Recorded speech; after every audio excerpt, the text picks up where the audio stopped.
नमस्कार, 4 का चक्रव्यूह में आपका स्वागत है। मैं हूं आपके साथ अंशिका। नेता हो या अपराधी, आतंकी हो या जिहादी, कौन किसके चक्रव्यूह में फंसा, इस शो में आपको विस्तार से बताएंगे। चक्रव्यूह में आज सबसे पहले बात शिंदे के चक्रकाल में फंसे उद्धव ठाकरे की, जिनकी सरकार में रहते वक्त काले कारनामों की शिंदे ने सीएम बनने के बाद पोल खोल दी। फिर बात करेंगे 117 अधिकारियों के चक्रव्यूह में फंसे नुपुर पर टिप्पणी करने वाले सुप्रीम कोर्ट के जजों की, क्योंकि अब नुपुर शर्मा के समर्थन में इन अधिकारियों ने सीजेआई को खुला पत्र लिखकर सुप्रीम कोर्ट के जजों की टिप्पणी की आलोचना की है। चक्रव्यूह की तीसरी खबर में बात करेंगे जिहाद के चक्रकाल में फंसे अजमेर की दरगाह के खादिम की, जिसने वीडियो जारी कर नुपुर शर्मा का सर कलम करने वाले को अपना घर और संपत्ति इनाम में देने की घोषणा की है। चौथी और आखिरी खबर में बात करेंगे विवाद के चक्रव्यूह में फंसी फिल्म निर्माता लीना की, जिसने अपनी डॉक्यूमेंट्री फिल्म काली का विवादित पोस्टर जारी किया, तो अब उसके खिलाफ दिल्ली और यूपी में एफआईआर दर्ज की गई है। चलिए शुरुआत करते हैं चक्रव्यूह की और सबसे पहले बात महाराष्ट्र के पूर्व मुख्यमंत्री और अपने राजनीतिक करियर में पूरी तरह से फेल हो चुके उद्धव ठाकरे की। फ्लोर टेस्ट बीजेपी और शिंदे सरकार ने पास कर लिया, जिसके बाद से ही शिंदे ने अपनी जिम्मेदारी संभालते हुए महाराष्ट्र के विकास कार्यों पर भी काम शुरू कर दिया है। लेकिन इस बीच 2.5 साल तक बाला साहेब के नाम पर हिंदुत्व का ढोंग करने वाली उद्धव की शिवसेना को लेकर अब शिंदे ने कई राज उगले हैं।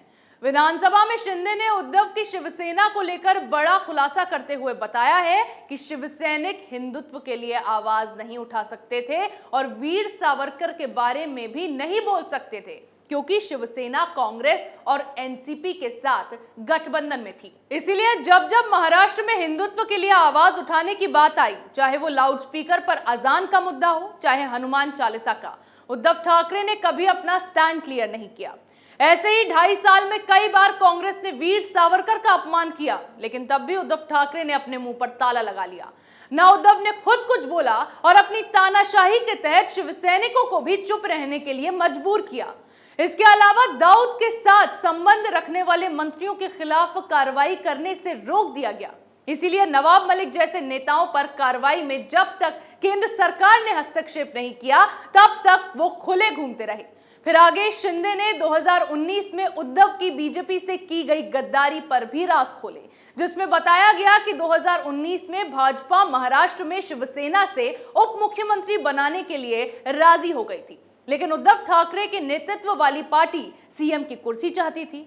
फिर महाविकास आघाड़ी गठबंधन बनने के बाद पार्टी ने शिंदे के नाम का प्रस्ताव सीएम की कुर्सी के लिए किया था, लेकिन पूर्व डिप्टी सीएम अजीत पवार और उनकी पार्टी ने प्रस्ताव को अस्वीकार कर दिया और उद्धव ठाकरे को सीएम बना दिया। शिंदे के इन खुलासों के बाद एक बात साफ हो गई है कि उद्धव ठाकरे ने कुर्सी के लालच में न सिर्फ अपनी विचारधारा से समझौता किया, बल्कि अपने लोगों को भी चुप रहने के लिए मजबूर किया था। सत्ता की लालसा में उद्धव ने ऐसी पार्टियों के साथ गठबंधन किया जिनके लिए बाला साहेब ठाकरे ने कहा था कि चाहे कुछ भी हो जाए, लेकिन शिवसेना कभी भी शरद पवार की एनसीपी के साथ गठबंधन नहीं करेगी। लेकिन शिवसेना ने फिर भी साल 2019 में महाराष्ट्र पर राज करने के लिए एनसीपी और कांग्रेस के साथ हाथ मिलाया और उसका नतीजा यही रहा कि यह सरकार 2.5 सालों तक ही चल पाई और उद्धव का पूरा करियर ही फ्लॉप हो गया।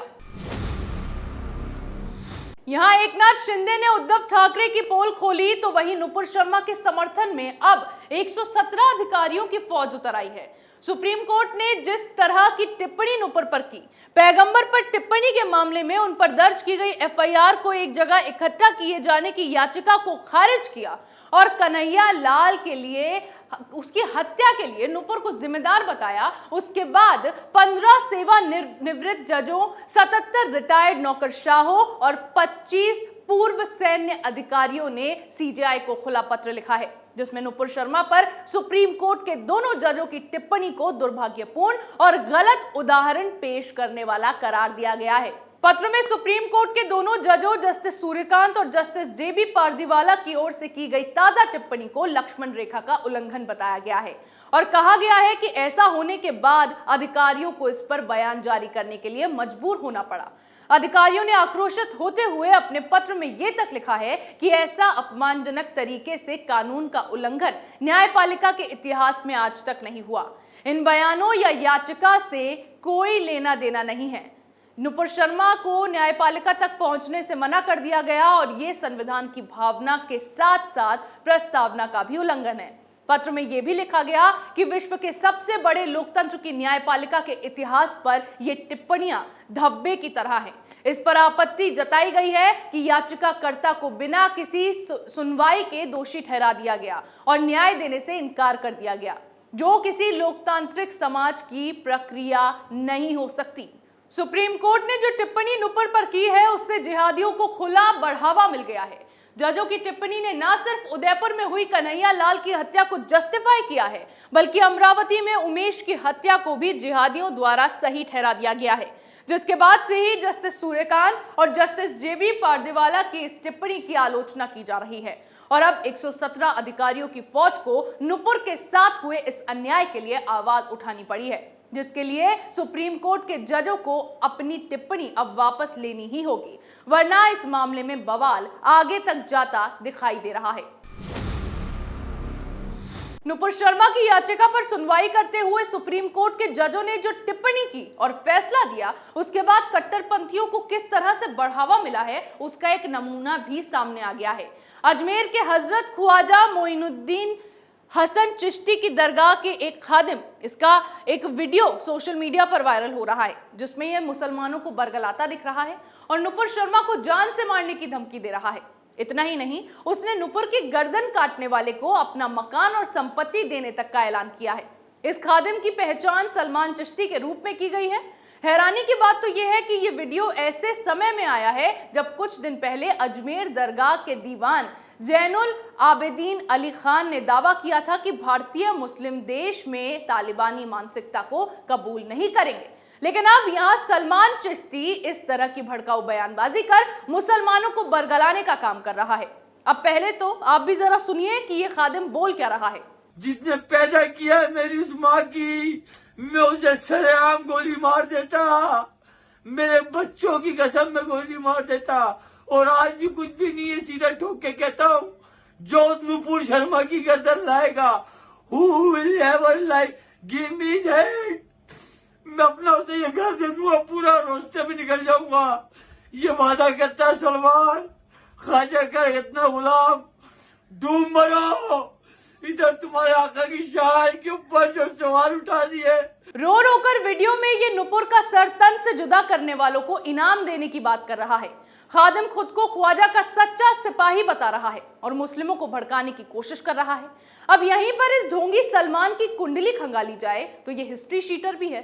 उसके खिलाफ 13 से ज्यादा मामले दर्ज है। इनमें हत्या और हत्या के प्रयास जैसे गंभीर आरोप है।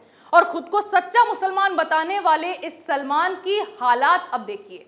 वीडियो में तो बड़ी बड़ी फेंकी, लेकिन अब जब इसके खिलाफ FIR हो गई तो ये पुलिस से छुपता फिर रहा है, लेकिन जल्द ही इसकी गिरफ्तारी भी हो जाएगी। नुपुर शर्मा की पैगंबर पर टिप्पणी के बाद से इन जिहादियों ने लगातार कानून अपने हाथ में लेकर मुसलमानों को भड़काने का काम शुरू कर दिया है, जिससे देश की शांति भंग की जा सके। इससे पहले भी एक शख्स ने नुपुर की जुबान काटे जाने पर 1 करोड़ रुपए देने की घोषणा की थी, जिसे मात्र 24 घंटे के अंदर जमानत भी मिल गई।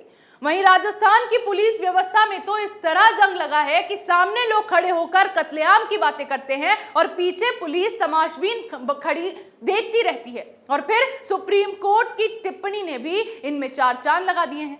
इन्हीं सब बातों के मद्देनजर इन जिहादियों की इतनी हिमाकत हो जाती है कि ये लोग इस तरह खुलेआम तालिबानी मानसिकता को बढ़ावा देकर भारत को भी शरिया के मुताबिक चलाने की कोशिशों में लगे हैं।